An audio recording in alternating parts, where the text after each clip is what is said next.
बिस्मिल्लाहिर्रहमानिर्रहीम। अस्सलाम वालेकुम। आप मेरा यूट्यूब चैनल देख रहे हैं। हैमलेट्स डिले जो हैमलेट ट्रेजेडी ड्रामा शेक्सपियर का है, उसमें आज हम उसके डिले के बारे में क्वेश्चन इस पे बात करेंगे। The problem of problems in Hamlet is the problem of Hamlet's delay in carrying out the task of revenge assigned to him by the ghost of his father.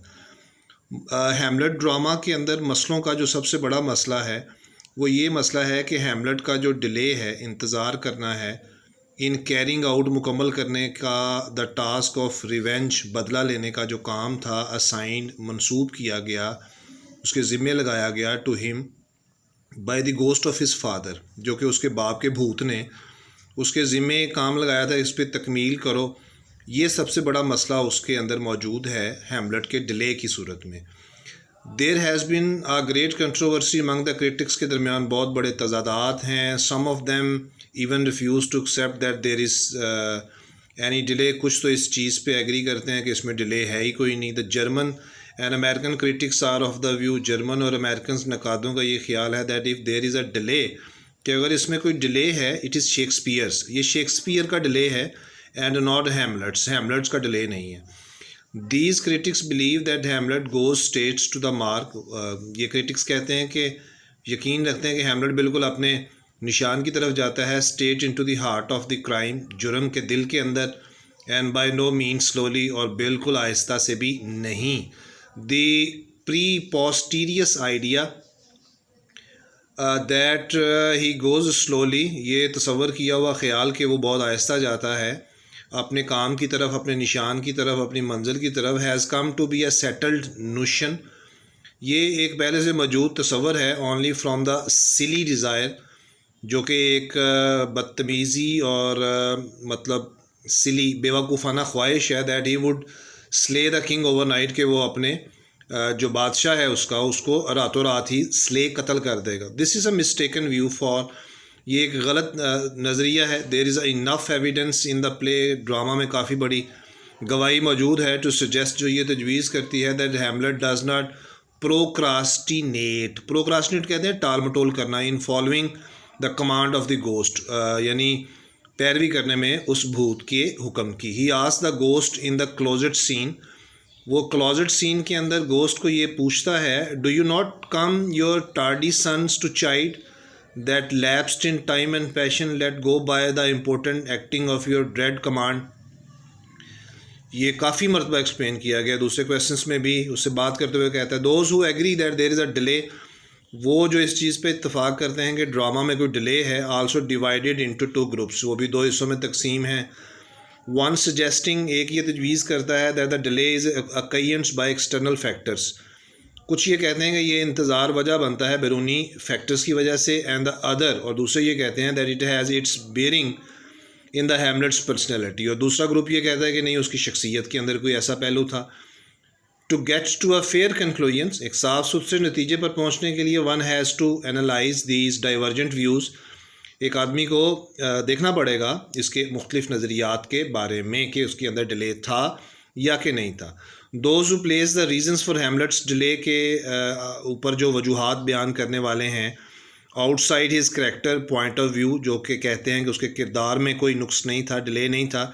Several difficulties in his way, क्योंकि उसके रास्ते में बहुत सी तकलीफ़ें आती हैं। First they regard it impossible for Hamlet, पहले तो वो हैमलेट के लिए इस चीज़ को नामुमकिन समझते हैं टू एवेंज हिमसेल्फ, कि वो ख़ुद इस चीज़ का बदला ले लेगा अपॉन दी, कि वो ख़ुद बादशाह से बदला ले, when the latter was not only surrounded by his courtiers, जबकि बादशाह जो था वो ख़ुद घिरा होता था अपने दरबारियों में, and but was also guarded by Swiss bodyguards, और स्वीडन के जो स्पेसिफिक ख़ास बॉडीगार्ड्स होते थे उसके अंदर उनके तहफ़्फ़ुज़ में वो होता था। Secondly Hamlet had no proof against the king, बादशाह के ख़िलाफ़ हैमलेट के पास कोई प्रूफ भी नहीं था।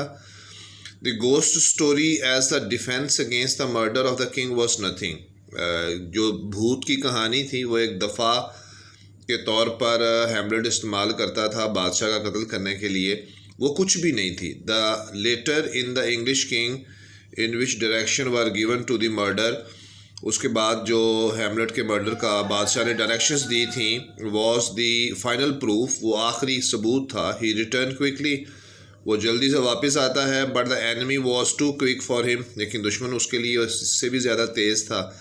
And the public arrangement was perverted by his own death, और जो अवामी इंतज़ाम था वो उल्टा पड़ गया उसकी मौत की वजह से। When Hamlet found favourable circumstances, जब हैमलेट को फ़ायदेमंद हालात नज़र आते हैं, ही डिड टेक रिवेंज दो इट वॉज टू लेट, वो अपना बदला ले तो लेता है लेकिन तब बहुत देर हो चुकी होती है। The theory did not find favour with madness, लेकिन ये वाला नज़रिया जो है ये भी हमायत नहीं करता उसके पागलपन की।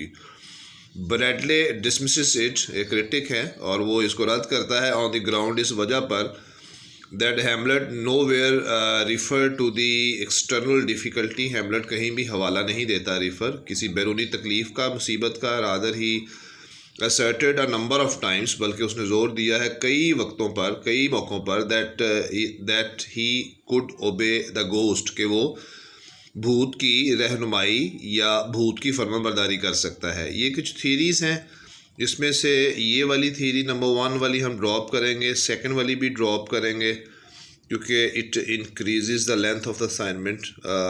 ये हम करेंगे सेंटिमेंटल थ्योरी है एक।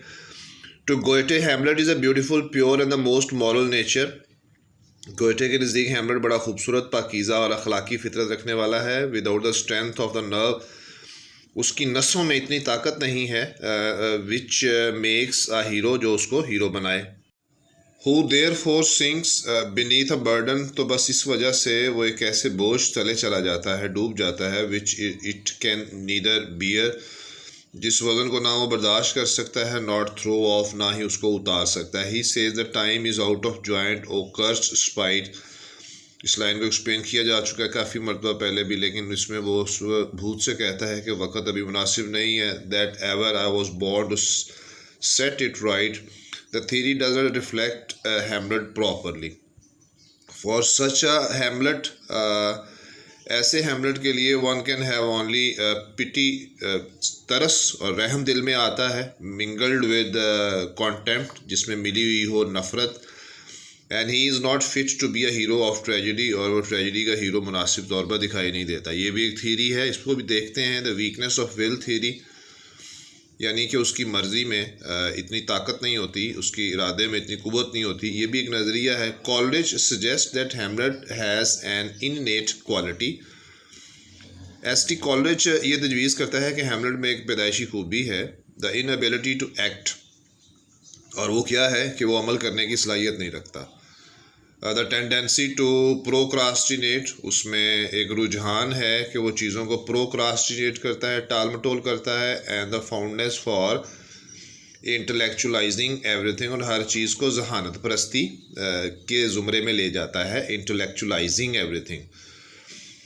टू इंट्रोस्पेक्टिव, बहुत ज़्यादा अपनी ज़ात पे तबसरा करने वाला है, अपनी ज़ात को पे गौर करने वाला। Therefore Coleridge asserts, Coleridge जोर देता है Hamlet is continuously resolving to do, वो हर वक्त तसलसल के साथ रिजॉल्विंग फैसला करता है कुछ करने का, बट डज नथिंग, लेकिन कुछ नहीं करता इन रिजॉल्व, अपने असल इरादे में। He has a habit of thinking too precisely, बड़ा दुरुस्त, सही और बारीक सोचने की उसकी आदत है ऑन द इवेंट, किसी वाक़े के बारे में। And this takes the better of him, and this takes the better of him, और ये चीज़ उसके अंदर से बेहतरीन चीज़ को निकाल लेती है, ले लेती है, उसकी सोच विचार की आदत। This theory is partly true, कुछ हद तक ये नज़रिया सच है। And he partly supported by Hamlet's own words in his soliloquies, और ये इस नज़रिए को तकवीत मिलती है हैमलेट की अपनी सोलिलोक्वीज, खुद कलामियों के अल्फाज से।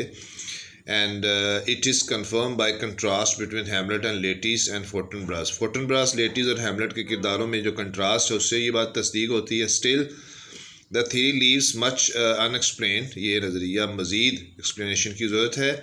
Hamlet is not completely devoid of action, खाली नहीं है अमल करने से। He threatens his companions in the fourth scene, वो चौथे सीन में ड्रामे के अपने साथियों को धमकाता है। किल्स पोलोनियस को मारता है, फाइट्स विद लेडीज़ के साथ लड़ता है, एंड प्रैक्टिकली बीट्स हिम, और अमली तौर पर उसको बीट भी करता है। द कॉन्शियंस थ्योरी, ज़मीर का नज़रिया, Ulrich and Hodgson traces his irresolutions, उसकी गैर इरादी आदत जो है, नीदर इन विल, वो कहते हैं ना उसकी मर्जी में ऐसा कोई मामला है, नॉर इन नर्व, और ना ही उसके आसाब और नसों का कोई ऐसा मामला है, but to his sensitive conscious, बल्कि उसका हसास ज़मीर जो है उस वजह से ये सारा डिले था. They believe that Hamlet could not do such a bitter business as the day would quack to look on. Hamlet इतना कड़वा कारोबार नहीं कर सकता जबकि अताई नीम हकीम जाली सा दिन उसको देखता. His conscience renders him coward, उसका ज़मीर उसको हवाले कर देता है बुजली के. He does not kill the king, को नहीं मार पाता while the latter is at prey, जबकि बादशाह जो है वो नमाज पढ़ रहा होता है. बड़ा बेहतरीन चांस था उसके लिए. To counter this theory, a critic remarks Hamlet wants a perfect revenge, वो मुकम्मल बदला चाहता था. He does not kill the king while at prayer, for he thinks that if he does so the king will go to heaven.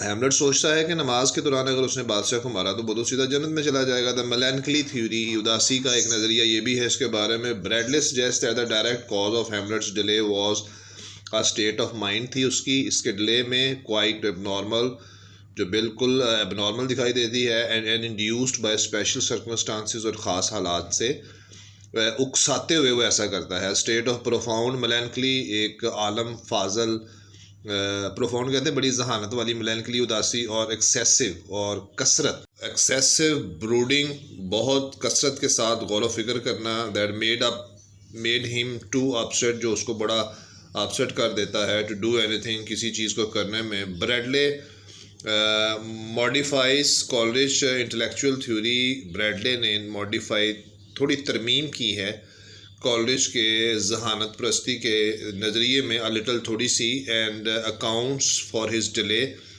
और तसव्वुर करता है Hamlet के डिले के बारे में by pointing out that the prince has received a paralysing shock, वो एक फालज ज़दा सदमे का शिकार था from the hasty marriage of his mother, अपनी माँ की जल्दी शादी से. The result is world weary cynicism, और उसका नतीजा ये है कि जैसे दुनिया ने लिबास पहना होता है तनकीद का, कि फौरी अगर कोई इस तरह का काम करे तो उसके रिश्तेदार और अजीज़ उस पर शक करते हैं. आ डिस्गस्ट विद लाइफ, ज़िंदगी से भी नफरत हुई उसको. A wish not to have been home at all, और उसकी ये ख्वाहिश कि वो इसको बर्दाश्त ना करता, इसको कभी ना देखता. Such a state of feeling is inevitably adverse, ऐसी सूरत हाल और एहसासात नाकाबिले समझ होते हैं, एडवर्स होते हैं, to any kind of decided action, किसी भी फैसला को अमल के लिए. And the action required of Hamlet is very exceptional, और जो हैमलेट को एक्शन करने की ज़रूरत थी वो इंतहाई एक्सेप्शनल, गैर मामूली था. नन ऑफ दिस थीरीज सफाइसेस, कोई भी नज़रिया इन तमाम नज़रियात में सफाइस मुतमिन नहीं करता. But there is some truth in aloof in all of these, लेकिन सब में एक सच ज़रूर मौजूद है, सच मौजूद है. वो क्या है? According to Leavis, Hamlet is a highly complex personality है, एंड हिज डिले और एक्शन और इन एक्शन, उसका इंतज़ार, उसका अमल और उसकी सुस्ती, is the resultant of a number of causes, नतीजा है रिजल्टेंट बहुत सी वजूहात का. Acting and reacting on each others, जो एक दूसरे के ऊपर वजूहात एक्ट भी करती हैं और रिएक्ट भी करती हैं. Rest of the assignments of M English part 1, part 2 and BS Solves Messes are available line by line, word by word, properly translated in the playlist of my channel. If you are new on my channel, subscribe it and also share my videos so that you may get the proper notifications for your better educational futures. See you next time in the next video. Bye bye.